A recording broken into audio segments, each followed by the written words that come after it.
My name is Annette Hemaker, and I started learning Reiki in 2020. It was the original Reiki from Japan, and I really loved it. I thought it was a great modality, and I found this other modality after. It was called Lilac, and it is not exactly Reiki. It's just a different way to access energy because Reiki is a term that people kind of understand now. And all that means, I'm looking at my thing, it means Reiki is a Japanese practice with a name meaning universal life energy. So when you receive any type of energy healing, no matter what it's called, we are accessing energy. It's just a different energy for different modalities. So that's kind of, I refer to what I do as Reiki because people understand it, but it is all energy healing, all type of energy healing it's a lot the same, but it's also different, just different ways to access the energy that you learned. So it's kind of the long way. I did send this entire presentation to Jasmine, so I think that's going to be loaded up, but I wanted to start with information that I found about Reiki so I could explain it a little bit better. So Reiki is a stress reduction and relaxation technique, and it's become a subject of curiosity for cancer patients everywhere. And studies and anecdotal evidence have shown that in addition to promoting relaxation among patients, Reiki can also be used to encourage healing and provide other benefits. So some studies have even explored the effect of Reiki on patients who are undergoing cancer treatment concurrently. And the studies found that although Reiki is not a substitute for any type of cancer treatment, it may enhance the treatment and offer benefits to patients as they deal with symptoms and stresses of cancer. And next is, what is Reiki? Well, it's a Japanese practice with a name meaning universal life energy. The technique is based on the idea that the practitioner can encourage the flow and free circulation of the client's own spiritual energy through touch or close proximity. I don't use the touch method anymore. Reiki was largely brought to the West from Japan in the late 1930s by Mrs. Takada. Over time, this lady passed her knowledge on to others, and the technique spread throughout the Western world. During a session on the original Reiki, a practitioner would gently touch or just run their hands over and find out where the blockages are. I, every once in a while, will run my hands over somebody because I just want to verify if it's, I feel a blockage that I've never experienced before, but I do it all just with hands, and I touch here one time just to give a blessing, and that's the extent. During a session, so they touch, I kind of don't, and there's nothing, it's just a different way of getting the energy, really. And how does it work? Well, people who practice Reiki understand that pain and illness in the body are exemplified by blocked energy pathways, and that is the case. The goal of Reiki treatments is to strengthen the flow of energy through those blocked or disturbed pathways, thus decreasing pain and enhancing the natural ability to fight illness and heal itself in the body. For cancer patients, Reiki may be able to help reduce pain associated with the progression of the disease. It also can reduce some of the uncomfortable symptoms that are felt during treatment, such as anxiety, weakness, and nausea. Reiki can also improve the patient's emotional health and outlook, which may increase the patient's ability and willingness to stick with the program and the treatment protocols. I think that because this is non-invasive, it really works well. I mean, it's complementary with treatments. It doesn't interfere at all. And it's been studied to show that this Reiki helps people reduce anxiety and depression and pain. But many people choose to pair the therapy with counseling or physical therapy. It's whatever, feels right for a person. And some people do need a little bit of physical therapy too, and other pain management programs. And it's, of course, what is working, what you need, and what works for you. Decades ago, there were medical professionals around the world who weren't sure how Reiki would work. And with the scientific and medical programs and therapies, nowadays, these professionals have started or continue to see wonderful benefits of implementing Reiki in addition to a patient's prescribed medical path, and working alongside other traditional therapies. Reiki has the power to impact overall well-being and just making you feel less anxiety and more comfortable. So it also is non-invasive whatsoever. You can have one treatment or one session. You can have a session every week. It's whatever works for you, what you feel comfortable with. But I have experienced at Gilda's Club and at another center I volunteer at that people really do like it. They feel less stressed. I like to say I'm the best nap giver ever, because once people relax, they just relax so deeply. They think they fall asleep. I don't think they do. I just think it's such a deep level of relaxation. And they do feel better, and you can see that kind of there's a lightness to them, and that makes me feel so happy because they are getting a nice benefit out of it. So it's considered, actually getting a treatment, an energy treatment, it's considered low risk and high reward. And Reiki or energy healing is becoming increasingly welcome into medical centers around the world, and that maybe even once were opposed to this because the doctors didn't understand. But I think that's great. And the soothing, gentle nature of Reiki is helpful for all patients.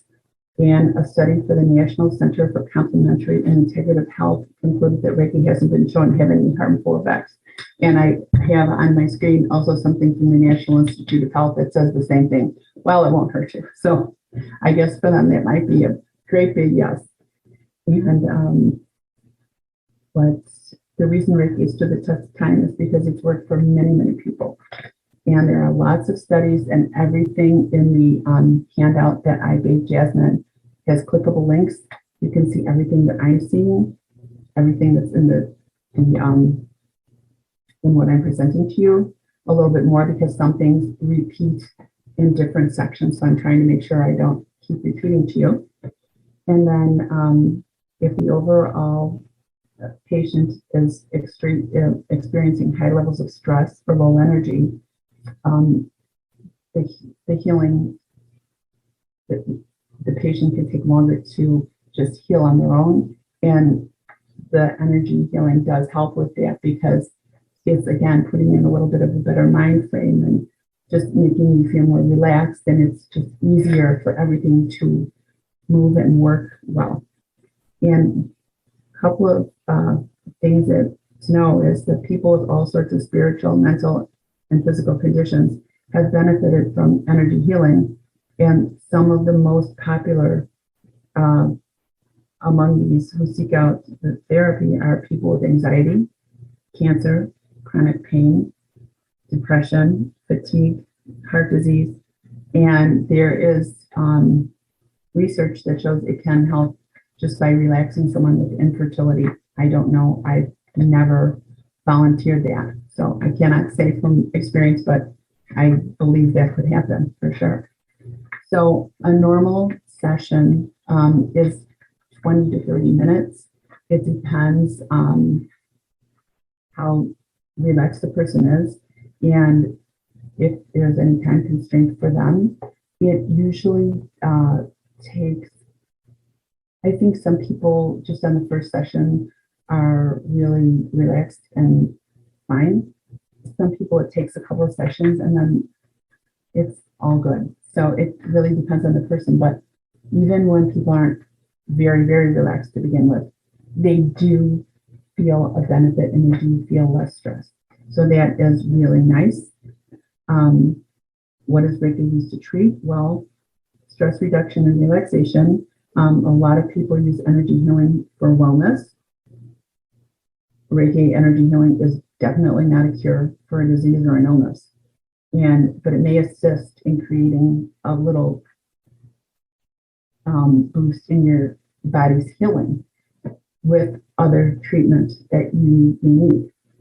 And some Reiki and cancer research through the years, which I thought was interesting.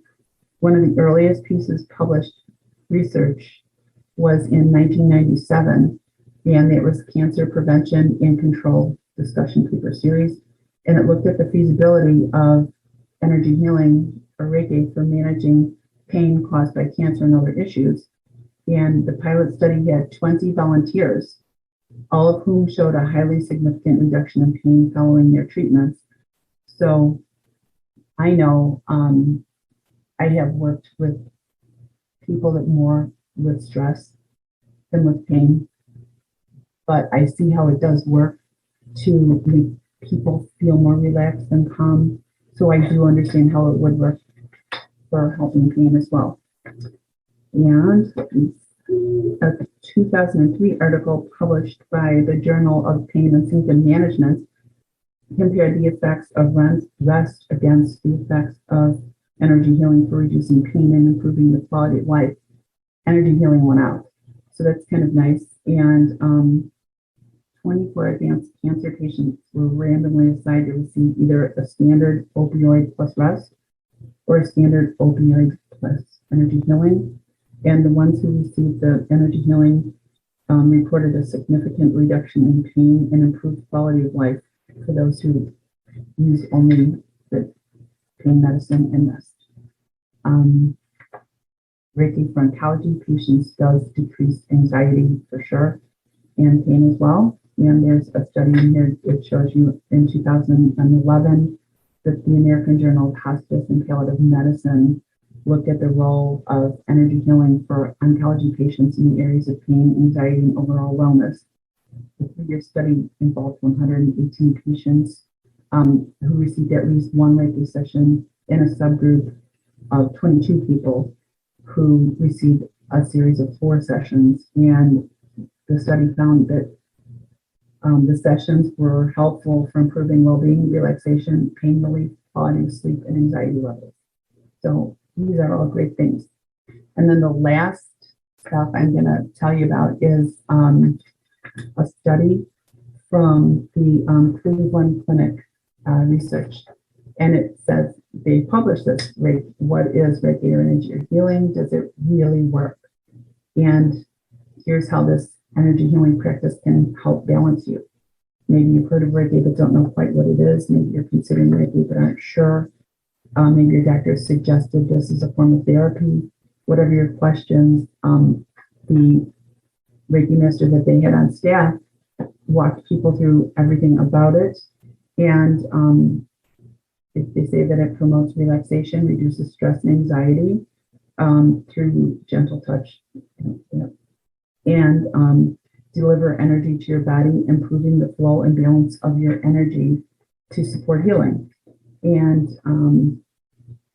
yeah, I said that already. Now, energy healing is used all over the world, including in hospitals and hospices, to complement other forms of health treatments. And the energy healing aids in healing people by people becoming energetically balanced, physically, emotionally, mentally, and spiritually. So the health benefits of energy healing are you will get into a meditative state during a session. It fosters tissue and bone healing after injury or surgery, stimulates your body's immune system, promotes natural self-healing, release pain and tension, support the well-being of people receiving traditional medical treatments such as chemotherapy, radiation surgery, including dialysis, and may create feelings of peace, relaxation, security, and wellness. Reiki cannot ever replace a traditional treatment. Please don't. It's not a substitute for consultation of a doctor or a therapist. Reiki does complement other types of medical and therapeutic treatments, and it can increase the efficacy of other types of healing. And if you're already in good health, regular Reiki treatments can enhance your ability to respond to stress and severe and serve as a purpose of preventive medicine. And again, they say that this that energy healing does help with cancer, chronic pain, infertility, digestive problems, Parkinson's disease, psychological distress, including depression and anxiety, and other stress-related illness. So, and they again say, how does this really work? Practitioners act as conduit between you and the source of universal life energy force, and the energy flows through the practitioner's hands to you. The patient determines the energy flow from the practitioner's hands by taking only what they need, and that is true. This helps the patient know that we're supporting them only in what they need rather than what we think they need. And this makes perfect balance to meet the individual person's needs. And I'm trying to think, what does Reiki feel like? You may experience the energy in the form of sensations like heat, tingling, or pulsing when the practitioners place their hands near you. Sometimes people feel a sensation of moving throughout the body, while other people don't perceive anything, and that's okay. Most people do feel very relaxed and peaceful during the treatment, and many fall asleep during the process or just are in very deep relaxation. So if anyone has any questions, I'd be very happy to answer.